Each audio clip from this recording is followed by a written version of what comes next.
आज हम SSC CGL tier 1 का इंग्लिश सेक्शन सॉल्व करेंगे। ये जो एग्ज़ाम है ये 4 जून 2019 को शिफ्ट 1 में आया था। यदि आप पहली बार इस चैनल पर आए हैं तो मैं आपको बताना चाहूँगी कि इस चैनल पर हम इंग्लिश ग्रामर और इंग्लिश वोकैबुलरी सीखते हैं। आइए अब हम अपना एग्ज़ाम पेपर शुरू करते हैं। जो सबसे पहला क्वेश्चन है वो है क्लोज टेस्ट से रिलेटेड। ठीक है, देखिए क्लोज टेस्ट क्या होता है। क्लोज टेस्ट में आपको एक पैराग्राफ दिया होता है और उसमें कुछ ब्लैंक्स दिए होते हैं। ठीक है, आपको उन ब्लैंक्स को फिल करना होता है, राइट।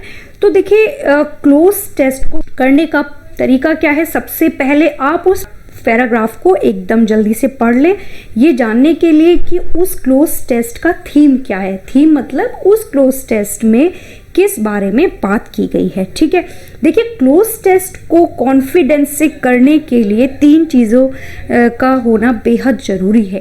पहला कि आपको ग्रामर की अच्छे से नॉलेज हो, दूसरा आपको रीडिंग की प्रैक्टिस हो, और तीसरा आपने काफ़ी प्रैक्टिस क्लोज टेस्ट के ऊपर की हुई हो, तभी आप क्लोज टेस्ट के क्वेश्चंस कॉन्फिडेंस के साथ सॉल्व कर सकते हैं। ठीक है, तो इसमें बोलता है ये कि Seoul's city government is asking people for help to correct poorly translated street signs with prizes and offer for dash who spot the most errors, है ना। सियोल की city government is asking people, लोगों से पूछ रही है या उनसे रिक्वेस्ट कर रही है फॉर हेल्प, हेल्प के लिए, to correct poorly translated street science, है ना। जो स्ट्रीट साइंस जो कि गलत तरीके से आपके ट्रांसलेट किए हुए हैं उनको करेक्ट करने में। कैसे? With prizes on offer for dash who spot the most error, है ना। उन लोगों को प्राइज देगी जो कि सबसे ज़्यादा एरर को स्पॉट करेंगे। स्पॉट का मतलब होता है निकालना, पता करना। It is running dash 2 week campaign calling on Koreans and foreigners, है ना। ये एक 2 वीक का कैंपेन रन कर रहे हैं। यहाँ पर एक फ्रेज यूज हुआ है कॉलिंग ऑन। कॉलिंग ऑन का मतलब होता है कि जब हम ऑफिशियली किसी को कुछ करने के लिए कहते हैं, तो यहाँ पर किसको कहा जा रहा है? कोरियंस और फॉरेनर्स को। ठीक है, to keep their eyes peeled for dash in English, Japanese and Chinese text, the Korea Times reports। अब जो वर्ड है to keep their eyes peeled, ये आपका एक ईडियम है ना। तो आप देख रहे हैं कि यदि आपको वोकैबुलरी की नॉलेज नहीं है तो ये क्लोज टेस्ट आपके लिए अटेम्प्ट करना बेहद मुश्किल हो जाएगा, है ना। तो इसलिए वोकैबुलरी का नॉलेज होना जरूरी है। To keeps their eye peeled का मतलब होता है टू रिमेन विजिलेंट। विजिलेंट का मतलब होता है सतर्क रहना, अलर्ट रहना, है ना। तो यहाँ पर जो कोरिया टाइम्स है उसने क्या रिपोर्ट किया कि जो इंग्लिश में, जापानीज में या चाइनीज टेक्स्ट में जो भी डैश है उसके प्रति हमें क्या रहना है? विजिलेंट रहना है। There is a dash focus on public transport signs, maps and information signs at historic sites, है ना। ओ फोकस है किस पर? पब्लिक ट्रांसपोर्ट साइंस पर, मैप्स पर, इंफॉर्मेशन साइंस जो कहाँ पर है? हिस्टोरिक साइट्स में है ना। ऐसा क्यों? As part of a drive, ये एक ड्राइव का पार्ट है। कौन सी ड्राइव का? To improve the experience of foreign tourist in the South Korean capital. जो साउथ कोरियन कैपिटल में फॉरेन टूरिस्ट का जो एक्सपीरियंस है उसको इम्प्रूव करने के लिए ये एक ड्राइव है, और ये जो भी बातें हमने कही हैं ये उसका एक पार्ट है। ठीक है, तो पैराग्राफ को पढ़ के हमें एक बात समझ आई कि यहाँ पर ये टेक्स्ट के बारे में बात कर रहा है ना, ऐसे साइंस के बारे में, ऐसे टेक्स्ट के बारे में जो कि डिफरेंट जगहों पर लगे हुए हैं। ये हमें थीम समझ में आया। अब हम फिल इन द ब्लैंक्स करते हैं। तो जो फर्स्ट ब्लैंक है उसके लिए हमें चॉइसेस दी हुई हैं this, those, that, these, right. अब देखिए यहाँ पर उसने prizes on offer for dash who spot the most errors, यहाँ पर अगर आप ये हु वर्ड को देखेंगे तो ये as a relative pronoun use हो रहा है, जिसके बाद में स्पॉट आया है। स्पॉट आप देख रहे हैं प्रेजेंट में है, राइट, और इसमें एस या ईएस नहीं लगा, तो इससे एक सेंस तो पता चल रहा है कि हु से पहले हमारा सब्जेक्ट प्लूरल है। ओके, दिस और दैट तो सिंगुलर होते हैं, तो ये तो एलिमिनेट हो जाएंगे। अब बचता है दोज या दीज की, दोज और दीज में से कौन सा होगा। दीज होता है जब आपको पता है वो लोग आपके सामने हैं लेकिन आप तो नहीं जानते, वो कोई भी हो सकते हैं, इसलिए हम यहाँ पर दोज का यूज करेंगे, ठीक है। With prizes on offer for those who spot the most errors, ठीक है। अब देखिए, it is running dash 2 week campaign. इसके लिए जो ऑप्शंस है वो है 1, द, एन और अ, ठीक। तो जब इस तरह का होता है ना 2 वीक, 3 वीक, 2 मंथ, तो इससे पहले हम ए आर्टिकल का यूज करते हैं। तो यहां पर क्या होगा, it is running a 2 week campaign calling on Koreans and foreigners. Third option blank के लिए क्या क्या चॉइस है, सेम, सिमिलरली, अलाइक, लाइकली, है ना। तो यहां पर आप देखें तो वो क्या कह रहे हैं कि कोरियंस और फॉरेनर्स दोनों को ही मतलब, तो इस दोनों को ही के लिए क्या हम यूज करेंगे, अलाइक, कि कोरियंस और फॉरेनर्स दोनों को ही कह रहे हैं कि वो विजिलेंट रहें, किसके लिए, गफॉज, ब्लंडर, ओवरसाइट, मिस्टेक्स। गफॉज का मतलब होता है बहुत जोर से हंसना, तो यहां पर तो इसका कुछ सेंस नहीं बन रहा। ब्लंडर होता है अचानक से बहुत बड़ी गलती हो जाना। ओवरसाइट हल्का सा देखना। मिस्टेक्स यहां पर करेक्ट वर्ड होगा, है ना, कि for mistakes in English, Japanese and Chinese text the Korea Times reports there is a dash focus on public transport.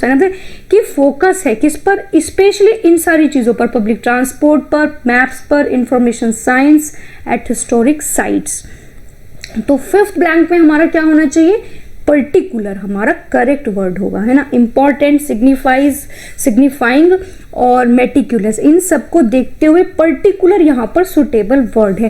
देखिए, मेटिकुलस का मतलब होता है very thorough and with careful attention to detail, मतलब कि बहुत ज़्यादा डिटेल में और बहुत ही ज़्यादा केयरफुल होना, बहुत अटेंशन के साथ किसी चीज़ को स्टडी करना, देखना, उसको हम क्या कहते हैं, मेटिकुलसली। ओके, आई होप आपको ये जो क्लोज टेस्ट है वो काफी अच्छे से समझ आया होगा। आगे बढ़ते हैं। नेक्स्ट क्वेश्चन था, आपको कोर्स का सिनोनिम बताना था। अब देखिए, इसके प्रोनाउंसिएशन पर हम थोड़ा ध्यान देते हैं। यहाँ पर आर साइलेंट है ना, और हम इसे क्या पढ़ेंगे, कोर्स पढ़ेंगे। कोर्स का मतलब होता है जब आप किसी को फोर्स या थ्रेट देकर कुछ करने के लिए कहते हैं, है ना, to make someone to do something by using force और थ्रेट्स, ठीक है। तो देखिए, जो पहला वर्ड है ऑनशॉन का मतलब होता है किसी को इंटरेस्ट या फिर अट्रैक्ट करना बहुत ही स्ट्रांगली, है ना, बहुत ही ज़्यादा किसी को अट्रैक्ट करना या इंटरेस्ट करना। प्रेशराइज का तो मतलब है दबाव बनाना। कैजुअल का मतलब होता है कि आप ना इतना अच्छा बिहेवियर करेंगे। क्यों अच्छा बिहेवियर करेंगे, क्योंकि आप किसी बंदे से कुछ कराना चाहते हो, है ना, भले ही आप कुछ झूठा एक्टिंग कर रहे हो, है ना। और लीव मीन्स तो सबको पता है, छोड़ना। तो जब इन सेंटेंसेस का हमने मीनिंग देखा तो हमें समझ आया कि जो कोएस है उसका जो सिनोनिम है वो क्या होगा, उसका सिनोनिम होगा प्रेशराइज, ठीक है। अब जो नेक्स्ट क्वेश्चन है इसमें हमें बताना है कि कौन से पार्ट में एरर है। देखिए, एरर के जो क्वेश्चंस हैं वो हम तभी सॉल्व कर पाते हैं जब हमें ग्रामर की अच्छी नॉलेज हो, और उसने लिखा भी है कि ग्रामेटिकल एरर को ढूंढिए। तो यदि आपको ग्रामर नहीं आती तो इस क्वेश्चन को अटेम्प्ट करना आपके लिए बेहद मुश्किल हो जाएगा। तो क्या कहता है, वो कहता है we had to decline several orders in case that the production was held up due to labour strike, है ना। तो 4 ऑप्शंस इसने दिए हैं, पूछा है कौन से पार्ट में एरर है। यदि आप सेंटेंस को ध्यान से देखें तो आप पाएंगे कि ये कंडीशनल सेंटेंस है। क्या है ये, कंडीशनल सेंटेंस है। और यहाँ पर ये जो इसने दिया ना, इन केस दैट, इसकी जगह क्या होगा, इन केस, क्योंकि वो इफ का मतलब, इफ का सेंस देता है, ठीक है। तो किस पार्ट में एरर है, इन केस दैट में एरर है।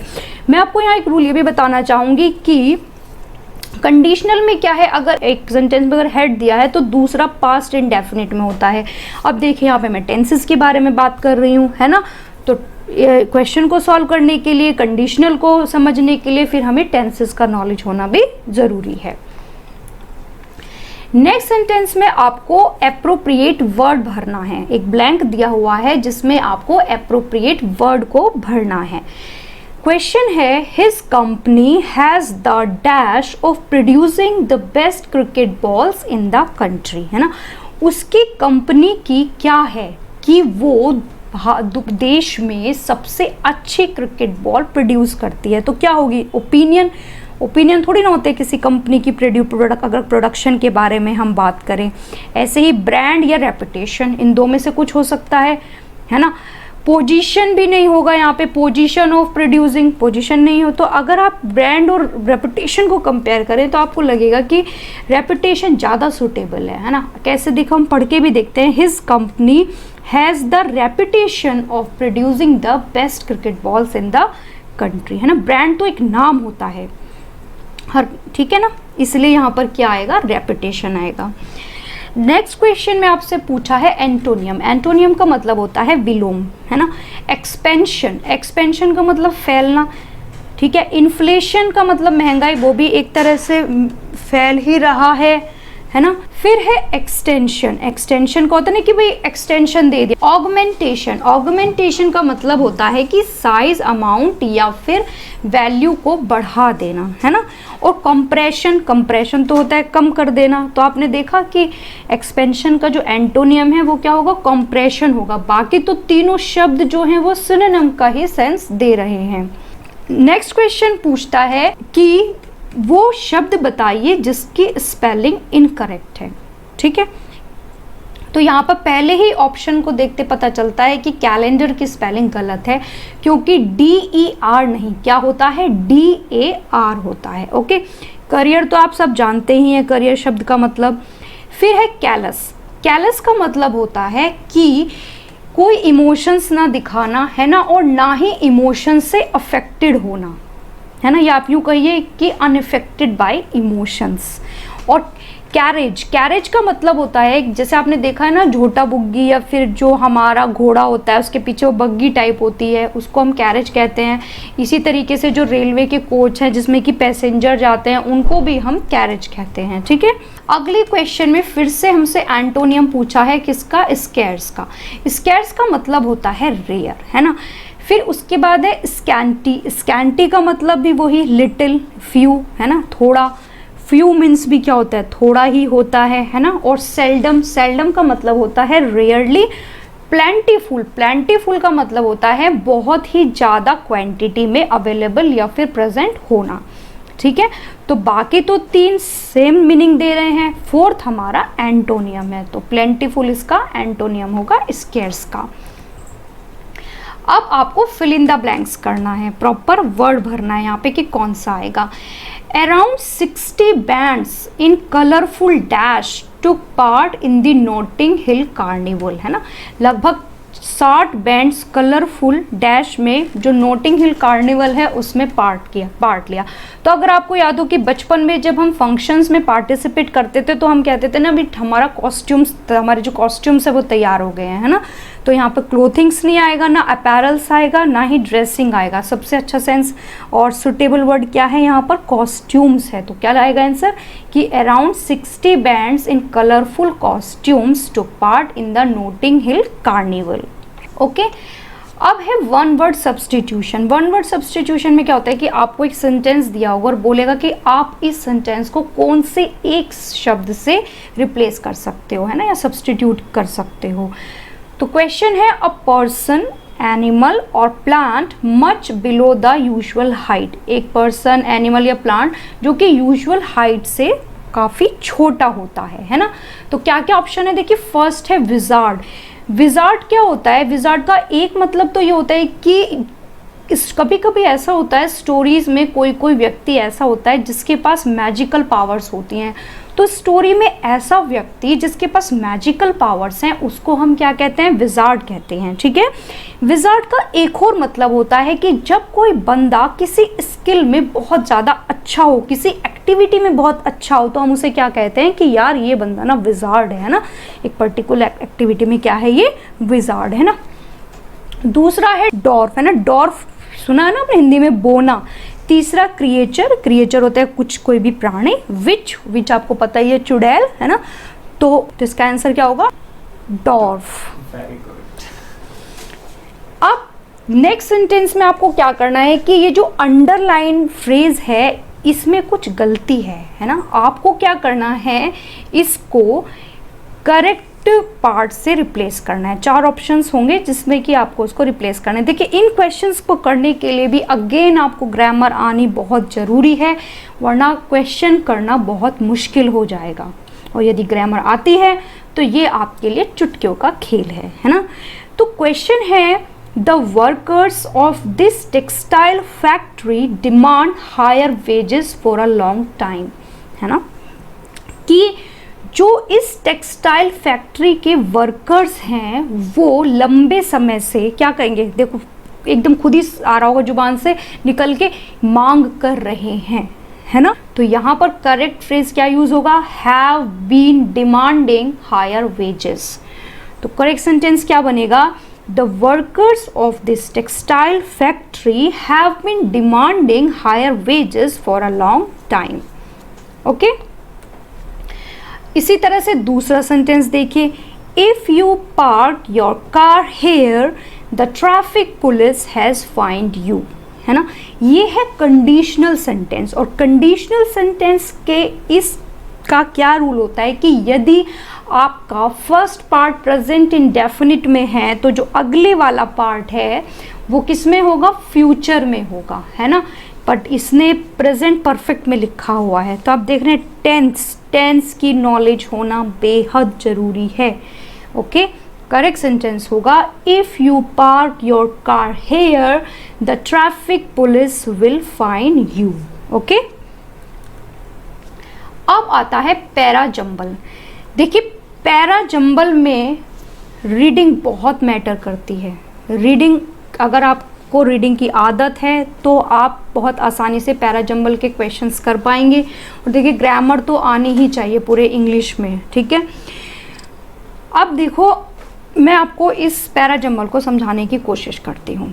इसमें ए पार्ट में लिखा है इसने, The cafe's owner says he is interested in conservation and hopes customers will realize the animals are worth saving even though they often had a bad reputation, है ना।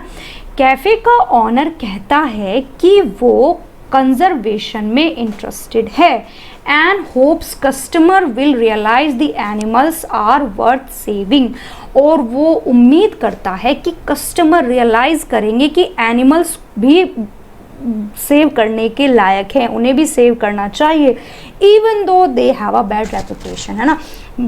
यद्यपि जो जानवर हैं उनकी बैड रेपुटेशन है, फिर भी वो कहता है कि कस्टमर्स को ये रियलाइज होगा। ओके, दूसरा सेंटेंस है, none of them are venomous, meaning customers can get up close and personal with the reptile, है ना। उनमें से कोई भी venomous नहीं है, जहरीला नहीं है, इसका मतलब कि कस्टमर उनके पास नज़दीकी से रह सकते हैं उन रेप्टाइल्स के साथ में, है ना। थर्ड है, here you sip your drink in the company of 35 snakes. यहाँ पर आप 35 स्नेक्स की कंपनी में अपने ड्रिंक को सिप कर सकते हैं, मतलब उसको चुस्की ले सकते हैं उसकी। डी सेंटेंस है, this cafe which has just opened in Tokyo is not for the फेंट हार्टेड। ये जो कैफ़े है जो कि अभी टोक्यो में खुला है, ये फेंट हार्टेड लोगों के लिए नहीं है। फेंट हार्टेड मतलब जो जल्दी से घबरा जाएं, ठीक। तो यदि आप इन 4 सेंटेंसेस पर फोकस करेंगे तो आपको एक बात तो पता चलेगी कि ये जो पैराग्राफ है ना तो ये ए पार्ट से शुरू होगा, ना ये बी पार्ट से शुरू होगा, ना सी से, ये शुरू होगा डी से, है ना। किससे शुरू होगा, ये डी से शुरू होगा। तो पहला जो सेंटेंस बनेगा पैराग्राफ का वो बनेगा, this cafe which has just open in Tokyo is not for the फेंट हार्टेड। ओके, अब देखिए यहाँ पर ऐसा, क्या हम बी और सी का ऑर्डर बना सकते हैं? नहीं बना सकते। क्यों? क्योंकि पहले स्नेक्स का जिक्र होगा, उसके बाद फिर आप बताओगे कि उनमें से कोई भी जहरीला नहीं है, है ना। तो पहले हम सी सेंटेंस को लिखेंगे, उसके बाद हम बी को लिखेंगे, है ना। तो कहाँ तक हो गया हमारा? डी सी बी ए। और लास्ट में जो ऑनर है उसने बताया है कि वो क्यों रेप्टाइल्स को यहाँ पर रखना चाहता है। तो करेक्ट सीक्वेंस क्या बनेगा? डी सी बी ए। ओके, तो इस तरह से हमारे पैरा जंबल को करने की स्ट्रैटेजी होती है कि हम कनेक्टर्स ढूंढते हैं कि कहाँ पर सेंटेंसेस कनेक्ट हो रहे हैं। इनको एक बार पढ़ना इसलिए ज़रूरी होता है जल्दी से, ताकि आपको थोड़ा पैराग्राफ का सेंस समझ में आ जाए। उसके बाद आप कनेक्ट करने की कोशिश कीजिए, फिर आपका करेक्ट सीक्वेंस बन जाएगा। इसी तरह से देखिए एक और पैरा जंबल एग्जाम में पूछा गया, वो क्या है? N environmental group performed a necropsy on the animal and found about 40 kilograms of plastic including grocery bags and rice sacks, है ना। ओके, तो एक एनवायरमेंटल ग्रुप था जिसने कि एनिमल के ऊपर एक नेक्रोप्सी की, नेक्रोप्सी होता है ऑटोप्सी, है ना, मतलब उसका पोस्टमार्टम किया, जिसमें पाया कि 40 किलोग्राम प्लास्टिक, जिसमें कि ग्रोसरी बैग थे और राइस सैक्स भी थे। सैक्स होता है कट्टे, है ना। A 4.7 meter long whale died on Saturday in Philippines where it was stranded a day earlier, है ना। 4.7 मीटर लंबी व्हेल सैटरडे को फिलीपींस में मर गई, फंसी रही, एक दिन तक लगभग वहीं पर वो पड़ी रही। थर्ड सेंटेंस है, it is very disgusting and heart breaking. ये बहुत ही मतलब इरिटेटिंग करने वाला है, बहुत ही दिल को तोड़ने वाली बात है। We have done necropsies on 61 dolphins. हमने 61 जो डॉल्फिन्स और व्हेल्स हैं उन पर नेक्रोप्सी की है पिछले 10 सालों में। And this is one of the biggest amounts of plastic we have seen. और ये उनमें से सबसे ज़्यादा प्लास्टिक का अमाउंट था जो कि हमने देखा है। The animal died from starvation and was unable to eat because of the trash filling its stomach. जो एनिमल था वो स्टारवेशन, भूख से मर गया था और वो उस ट्रैश को नहीं खा पाया, क्योंकि डेफिनेटली प्लास्टिक खाएगा थोड़ी नहीं। वो उस जो ट्रैश थी, जो वो गंदगी थी, वो जो प्लास्टिक खाई हुई थी उसने, वो उसमें मिल गई, तो इसलिए वो उसको खा नहीं पाया। ठीक है, said Darrell Blaich, director of the bone collector museum inc. ये कोई डायरेक्टर हैं मतलब एक म्यूजियम के, उन्होंने ऐसा बताया। तो देखिए सेम प्रोसीजर जो हमने फर्स्ट पैरा जंबल में देखा था वो ही हम यहाँ फॉलो करेंगे कि कहाँ कौन से सेंटेंस से ये पैराग्राफ स्टार्ट होगा। ठीक है, तो देखिए नेक्रोप्सी हुई एनिमल पे, तो सबसे पहले कहीं एनिमल का जिक्र होना चाहिए, वो तो नहीं हो रहा है सेंटेंस में। फिर एनिमल स्टारवेशन से मर गया, वो भी नहीं कहीं पहली बात हो रही है, किसी एनिमल के बारे में यहाँ पे बात चल रही है। सेम आप थर्ड में देखें कि अब वो कह रहा है ये तो बड़ा डिस्गस्टिंग और हार्ट ब्रेकिंग है ना। तो आप पाते हैं कि जो हमारा ये पैराग्राफ है ये बी पार्ट से शुरू होगा। तो फर्स्ट सेंटेंस होगा, a 4.7 metre long whale died on Saturday in Philippines where it was stranded a day earlier. ठीक है, अब देखिए पहले नेक्रोप्सी होगा ना, उसके बाद रिजल्ट्स पता चलेंगे, है कि नहीं है। तो फिर बी के बाद क्या आएगा? ए आएगा कि एनवायरमेंटल ग्रुप ने उस एनिमल के ऊपर, कौन से एनिमल के ऊपर? व्हेल के ऊपर नेक्रोप्सी की, राइट। फिर उन्होंने क्या पाया? उन्होंने पाया कि जो एनिमल था वो स्टारवेशन से मरा है, और उसी बात को उन्होंने आगे कंटिन्यू करते हुए बताया कि उन्होंने आज तक जितनी भी डॉल्फिन्स या व्हेल्स पर नेक्रोप्सी की ना, उनमें ये सबसे ज़्यादा अमाउंट पाया गया। ठीक है ना। तो आप देख रहे हैं करेक्ट सेंटेंस क्या, करेक्ट सीक्वेंस हमारा क्या बना? करेक्ट सीक्वेंस हमारा बना बी ए डी सी।